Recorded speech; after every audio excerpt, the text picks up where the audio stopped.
Noswaith dda. Noswaith dda. Croeso cynnes iawn i chi. O'n i'n mynd i ddeud i nos fawrth y Cynhadledd. Ond i ddim yn ddim awth, na ni, just checio, dim mercher ydy, ie? Na, croeso cynnes iawn i chi gyd i'n gwasanaeth ni heno. Mae'n hyfryd cael eich cwmni chi. Mae'n hyfryd bod yma unwaith yn rhagor i addoli'r arglwydd. Croeso i chi gyd sydd yn ymuno efo ni adra ar y we hefyd. Yma yn y stafell, da ni wedi cael cryn dipyn ohono ni wedi cael llenwi'n bolia. A gobeithio y byddwn ni'n treulio y bwyd hwnnw yn ddidraffaith, ond da ni'n edrych ymlaen at wedd ysbrydol efo gilydd heno, ac yn gobeithio y bydd yr ysbryd yn cynorthwyo ni i dreulio'r hyn fyddwn ni'n gael wrth i Mark ddod ato ni i bregethu nes ymlaen. Wel, mae gan ei dipyn o gyhoeddiadau i'ch atgoffa chi ohonyn nhw. Y nes ymlaen heno, mi fydd na dro ar y prom, nath Lois deud yn benodol ar gyfer yr ieuenctid, ond mae pobl eraill yn cael dod hefyd. Dro ar y prom ac yna games yn y castell, mae nhw yn cyfarfod wrth y jetsi am 9 o gloch heno yma, felly cofiwch hynny. Hefyd, tynnwch, jyst i dynnu'ch sylw chi at yr arddangosfa wrth ochr i yn fama. Arddangosfa gelf ydy honno wedi ysbrydoli wrth feddwl am fywyd a gwaith Ann Griffiths, ac mi gafodd yr arddangosfa i dangos yn y Steddfod. Croeso i chi fynd draw i gael golwg. Mae yna nifer o'r artistiaid yma, felly gewch chi fynd yna i werthfawrogi y gwaith celf yna. Mae yna gyfarpar i gael panad, a croeso i chi gael panad ar y diwedd hefyd. Helpwch i chi i hynny. Ond mae yna un cais wedi cael ei wneud. Os ydych chi'n cael panad, newch chi plis neu siŵr bod chi ddim yn rhoid eich panad yn agos at y dechnoleg sgynnon ni o gwmpas yn y stafell. Iawn? Achos dydy hylif a technoleg trydan ddim yn mynd efo'i gilydd. Felly byddwch yn ofalus o hynny. Cofiwch bod na, os ydych chi heb gael eto, mae yna fodd i chi gael tocyn parcio wrth stondin groesawu fanna, a modd i chi lenwi manylion croesawu hefyd. O ran fory, mi fydd y brecwast gweddi yma am 9 o'r gloch. Dwi'n meddwl na dyna'r cyhoeddiadau i gyd. Ie? Neb yn deud yn wahanol. Dewch i ni droi at air Duw wrth i ni addoli'r arglwydd heno. A dwi am ddechrau trwy ddarllen chydig adnodau o Salm 145. Ac mae'r salm yn cychwyn fel hyn. Dyrchafaf di fy niw o frenin, a bendithiaf dy enw byth bythoedd. Bob dydd bendithiaf di, a moliannu dy enw byth bythoedd. Mawr yw'r arglwydd a theilwng iawn o fawl, ac mae ei fawredd yn anchwiliadwy. Dewch ni droi at y Duw mawr yna hefo'n gilydd wrth i ni weddio.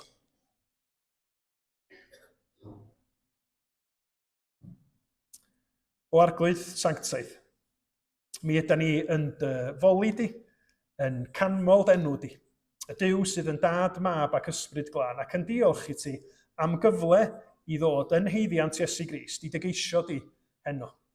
Yn gofyn y byddi di yn bendithio ni, y byddi di'n siarad yn rymus trwy dair, arglwydd y byddi di trwy dysbryd yn cyffwrdd a'n calonna ni yn siapio ein meddylia ni, wrth i ni ryfeddu at ras a chariad ein harglwydd Iesu Grist, a sut mae o wedi ddisgleirio i ni yn ei farwolaeth a'i atgyfodiad yn mwyn ni bechaduriaid.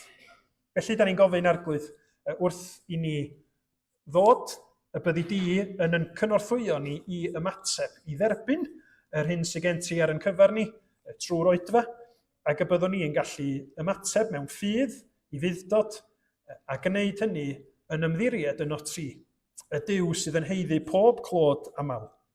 Maddau ni felly bob pechod a bai, a bydd ar waith yn rymus yn plith ni heno a weddill yr wythnos, wrth i ni ofyn hyn i gyd yn enw ac yn heiddiant ein harglwydd a'n gwaredwr bendigedig Iesu Grist.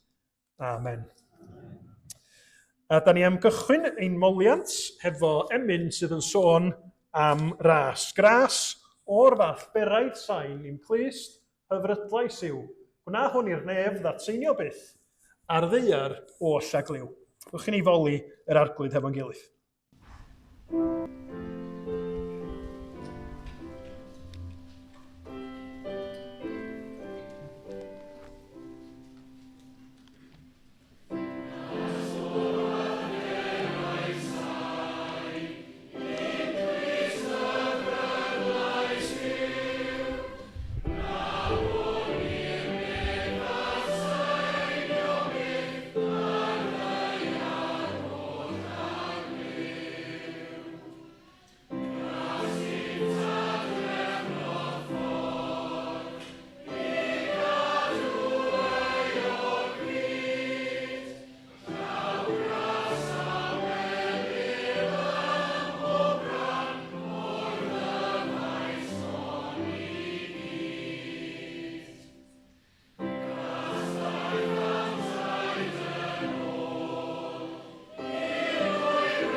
Wel, os ydych chi'n gwrando'n astyd ar Steff neithiwr, mi wnaeth o grybwyll gwersylloedd ar ffaith bod o wedi bod ar wersyll pan yn iau.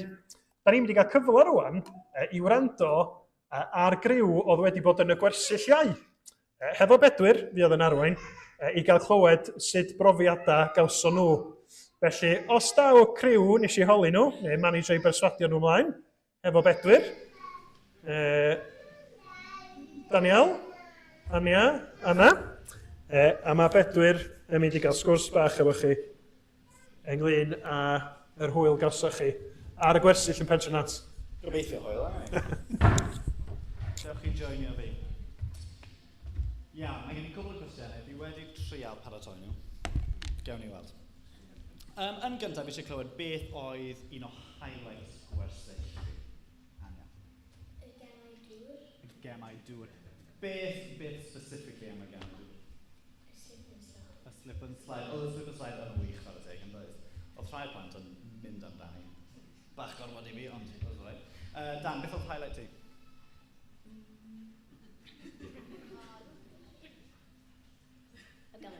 Y gemau dŵr hefyd. Ti'n fe, fi wedi cael o leia 5 plentyn yn dweud, so dyma oedd y highlight. So, da iawn y swogs nath drefnu hwnna, da iawn chi. Oce, oedd hwnna yn wych, fi'n falch chi mwyn joio nhw. Beth am hoff bryd bwyd? Pizza. Pizza. Pizza's homemade, gai ddeud, a pizza's hollol gluten-free, Daniel. Oedd y cogenion yn wych, beth amdano ti yna? Lasagna. Y lasagna, oedd hwnna'n un blasus iawn hefyd. Da iawn hyfryd. Beth am yn o breia oedd gyda ni Derek Adams yn siarad i'r plant. Chi'n cofio beth oedd Derek yn sôn am yn yr oedran? Llawenydd yn y nefoedd. Llawenydd yn y nefoedd. A os oedd unrhyw un o'i Cynhadledd, 2 flynedd yn ôl? Os oedd unrhyw un yn y Cynhadledd pan oedd Derek yn sôn am llawenydd, oedd e fel yna ond yn fwy penodol i chi. Beth am, mae Derek yn wych yn creu darluniau gwahanol. Oedd yna unrhyw beth wedi sticio allan i chi, Ania? Oedden ni siarad am pryd chi'n mynd am trwy fel bog, a wedyn chi'n cyffwrdd craig ar y gwaelod. Oedd Derek yn sôn am bod ni'n gallu mynd trwy bogs twfn anodd, ond beth sydd o dan y bog yw craig. A beth oedd y craig, ti'n cofio? Duw. Mae Duw wastad yna'n cadw ni yn saf, yn dydi? Oedd hwnna'n wych. Beth amdano ti, Daniel? Oedd o'n siarad am cymdeithas Penglin, cymdeithas Gwynedd a cymdeithas Ysgwydd. Da iawn. Cof da hwnna. Cymdeithas... A Derek yn hapus iawn. Da iawn. Dim fi oedd hwnna, nhw oedd hwnna. Ie, da iawn ti cymdeithas... Fi ddim even yn cofio. Cymdeithas Penglin, bod ni'n gweddio gyda'n gilydd. Cymdeithas Gwynedd, bod ni'n rhannu gyda'n gilydd. A cymdeithas Ysgwydd, bod ni'n gweithio gyda'n gilydd. Da iawn chi, da iawn. A o'ch chi'n neud... Wel, actually, un nath helpu fi yn benodol, oedd Derek yn sôn am y nefoedd. A sori pobl ifanc, fi just yn dweud hwn i chi, ond chi'n cael clywed eto. Y nefoedd fel lle hollol glân, a rhai pobl yn meddwl amdano fe fel operating room, yn hollol sterile. Ond oedd Derek yn ei ffordd brwdfrydig e'n dweud, na hwnna'n boring. Mae mwy fel rainforest bywiog, llawn ffrwyth yr ysbryd. Ond fel, oedd hwnna'n ffordd hyfryd o edrych ar y nefoedd, dim lle sterile boring. Beth am... Wel, yn gyda pwy oedd swog chi? Mari a... Iwan. A Iwan Ham. A beth ydych chi'n neud yn yr astudiaethau? Chi'n cofio? Wel, actually, o'ch chi'n edrych mwy mewn i llawenydd, ynddoch chi? O'ch chi'n edrych yn ddyfnach mewn i llawenydd. O'ch chi'n ffeindio astudiaethau yn ffordd da o siarad gyda ffrindiau, neu o'ch chi'n ffeindio fe bach yn awkward? O ti'n ffeindio fe'n help? O, ma' hwnna'n wych. A oedd y swags yn gwneud job arbennig yn siarad gyda chi ac yn rhannu mwy'r beirdd chi'n dod nhw. Nes i cael wir bendith a mwynhad fy hun o'r gwersyll. Oedd y plant yn wych, yn joino mewn yn pob gweithgaredd. Oedd y cogyddion yn wych, oedd y swyddogion i gyd yn wych. Byddwch chi yn annog mwy o pobl i ddod i gwersyll? Fi'n gwybod, dim ond un ateb cywir sydd, ond go for it. Yeah, definite. Definite, ateb cywir, da iawn chi. Da iawn chi. A gai ofyn i chi cario ymlaen i weddio am y gwersyll. Mae wedi gorffen, ond mae'r plant dal yn prosesu beth sydd wedi digwydd. A gai annog chi i cario ymlaen i weddio dros y plant a yr holl bobl oedd yn helpu yn yr gwersyll hefyd. Diolch yn fawr. Na i weddio nawr. Diolch chi fynd.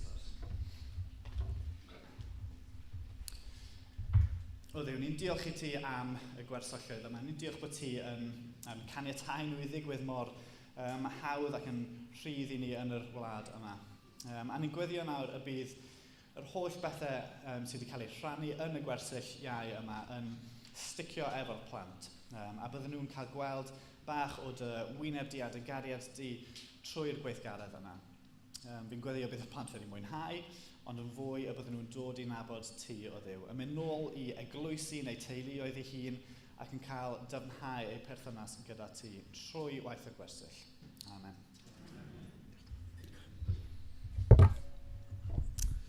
Diolch yn iawn i Bedwyr, diolch i chi blant, a diolch i bawb. Nid yn unig fi oedd yn rhan o'r gwersyll, fyddwn ni'n clywed gobeithio am y gwersyll un yn nes ymlaen yn yr wythnos. Nid yn unig pawb sydd wedi bod yn rhan ymarferol, yn swags, yn coginio, yn helpu mewn ffyrdd felly, ond diolch hefyd i chi am weddio, achos dwi'n gwybod bod yna lawer iawn o weddio'n digwydd am y gwersylloedd, a mae hynny'n rhan werthfawr iawn iawn i unrhyw un sydd ar wersyll, a ni'n ymwybodol bod yna nifer mewn eglwysu ledled y wlad yn gweddio, a mae hwnna'n gysur ac yn nerth i ni wrth fod yn rhan o'r frwydr honno yr ydym ni clywed amdani yr wythnos on. Wel, da ni wedi clywed i enw hi'n barod. Mari. Mae Mari yn mynd i ddod fyny i sôn chydig bach wrthon ni am lyfr yma hi wedi bod yn ei ddarllen. Diolch i ti, Mari.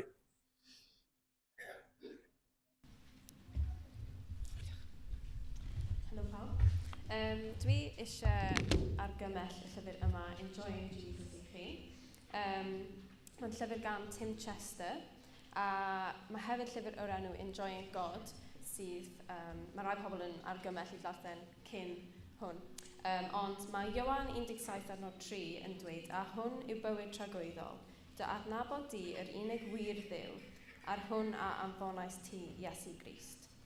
A dyna yn union beth mae'r llyfr yma wedi helpu fi gyda, yw gweld mwy o pwy yw Iesu, a mae'n mynd trwy rhai agweddion Iesu, a wedyn mae'n rhoi camau ymarferol i feddwl am sut i fwynhau perthynas gyda Iesu yn ddyfnach. O'n i eisiau rannu dyfyniad ar y cefn, mae'n dweud, if following Jesus has become more about duty than delight, or if you simply love a Christian life, or if you simply love a Christian life that feels deeper and more alive, then this book will show you how to enjoy Jesus' presence and friendship in every moment of every day. So, fi'n gobeithio bod hwnna'n rhoi bach o blas o'r llyfr yma i chi, felly ewch, prynwch a darllenwch Enjoying Jesus. Diolch.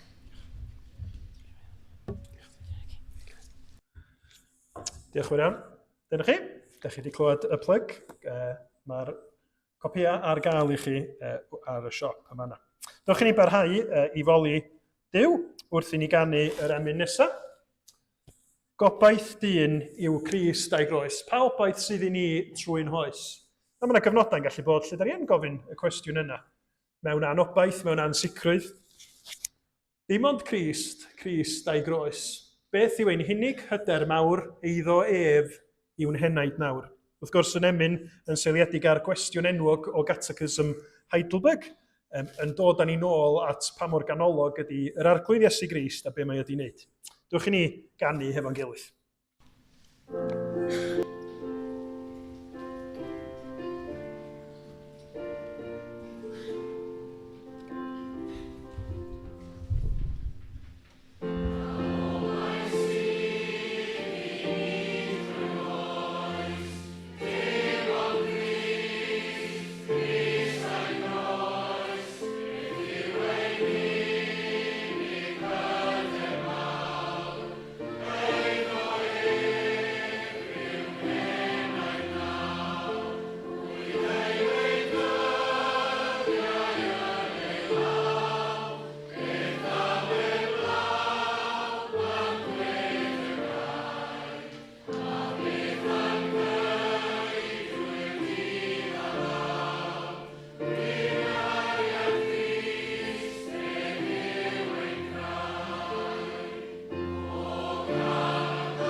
Dwch ni wedi am o'n gilydd.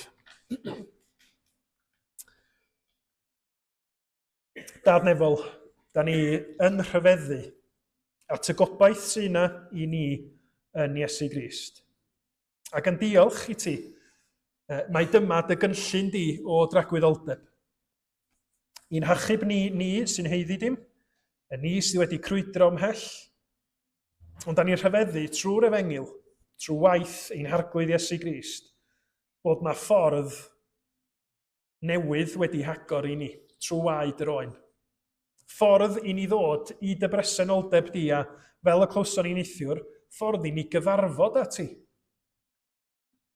Arglwydd da ni yn dy ganmol di, ac yn cyffesu yn aml nad yda ni yn meddwl digon, yn rhyfeddu a chanmol enw di ddigon oherwydd y gwaith wyt ti wedi wneud, ac mwyn diolch i ti am waith gras. A da ni yn gofyn rwan y byddi di trwy dysbryd yn cynorthwyo ni, i ganu Haleliwian yn Heneidia. I roi yn hynny'n o'r newydd i ti mewn edifeirwch, yn pledio am dy gymorth di, yn gofyn ar i ti wneud yr hyn sydd angen i wneud yn bywyda ni. Arglwydd da ni'n ymwybodol bod na heria'n dod i siglo'n gobaith ni. Neu di drwy'r cyfan yn harwain i nôl at fynwes ein gwaredwr. Neu di ddod â gwirionedda'r gair yn fyw i ni. Dy fod ti Arglwydd Iesu wedi concro pob gelyn. Bod y taliad hwnnw na fasa'r un ohono ni wedi gallu dalu am yn pechodan hunin, wedi cael ei dalu yn llawn unwaith am byth ar groes Calfaria. A bod hyd yn oed marwolaeth wedi goncro wrth i danwyl fab godi'n fyw o'r bedd. Da ni'n clywed y peth yma yn aml, ond da ni'n gofyn y byddi di yn bod yn drigarog wrthon ni ac yn helpu ni i ddal gafael ar gyfoeth y gobaith, y llawenydd, yr etifeddiaeth ddiogel sydd yna i bob un o'r saints yn y nefoedd trwy'r Arglwydd Iesu. A diolch i ti bod ni wedi clywed am y gwersyll ac am y darlun cyfoethog a gawson nhw am y nefoedd. Da ni'n gofyn yng nghanol Arglwydd brwydra, yng nghanol siomedigaethau'n bywyda ni, a byddi di'n atgyfnerthu be ydy diwedd y daith i dy bobl di.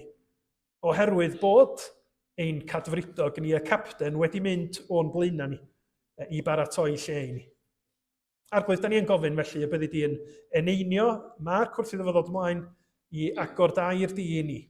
Y byddi di'n rhoi rhwyddianeb iddo fo, ond y byddi di hefyd yn helpu ni i fod yn effro, i wrando ar dy lais di yn siarad efo ni. I'n cywiro ni, i'n cyfarwyddo ni, i roi calondid i ni os ydym ni yn digaloni. Ti ydy'n tad nefol ni, ti ydy'r un sy'n gwybod yn union be da ni angen. Helpa ni ildio i dewyllus di ar yn cyfer ni, ac i fod yn barod i ddal gafal yn eiddgar ar dair di i ni. Bendithia felly Arglwydd. A bydd ar waith yn y gwersylloedd, bydd ar waith yn yr holl waith plant a ieuenctid sy'n digwydd ledled Cymru.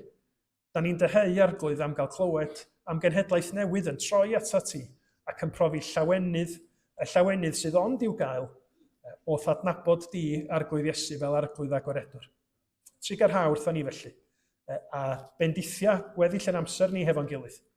Oherwydd yn bod ni yn cydnabod yn hangen, yn heuogrwydd, ond yn diolch am ras di ben draw yn Iesu Grist. Da ni'n gofyn y cyfan yn ei enw ef. Amen.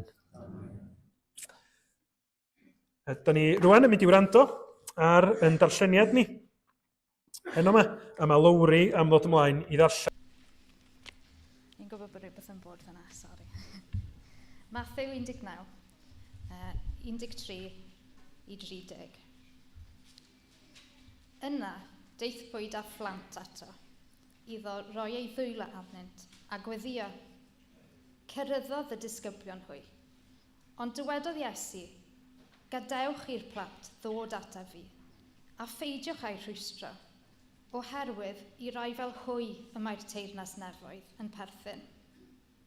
Ac wedi rhoi ei ddwylo arnynt, aeth oddi yno. Dyma ddyn yn dod ato, ac yn gofyn, athro, pa beth da a wnaf i gael bywyd tragwyddol? A dywedodd Iesu wrtho, pam rwyt yn fy holi am yr hyn sy'n dda? Un yn unig sy'n dda. Ond, os mynd i fynd i mewn i'r bywyd, cadw'r gorchmynion. Meddai yntau wrtho, pa rai? Atebodd Iesu, na ladd, na odyneba, na ladrata, na chymdystiolaethau, anrhydeddau dy dad a ffam, a car dy gymydog fel ti dy hun. Dywedodd y dyn ifanc wrtho, yr wyf wedi cadw rhain i gyd. Beth arall sydd eisiau? Meddai Iesu wrtho, os mynd i fod yn berffaith, dos, gwerth dy eiddo a dyro i'r tlodion, a chei drysor yn y nefoedd, a thyrd, canlyn fi. Ond pan glywodd y dyn ifanc y gair hwn, aeth ymaith yn drist, oherwydd yr oedd yn berchen meddiannau lawer. Dywedodd Iesu wrth ei ddisgyblion, yn wir, rwy'n dweud wrthych, mae anodd fydd hi i rywun cyfoethog fynd i mewn i deyrnas nefoedd. Rwy'n dweud wrthych eto, y mae'n haws i gamel fynd trwy grau nodwydd nag i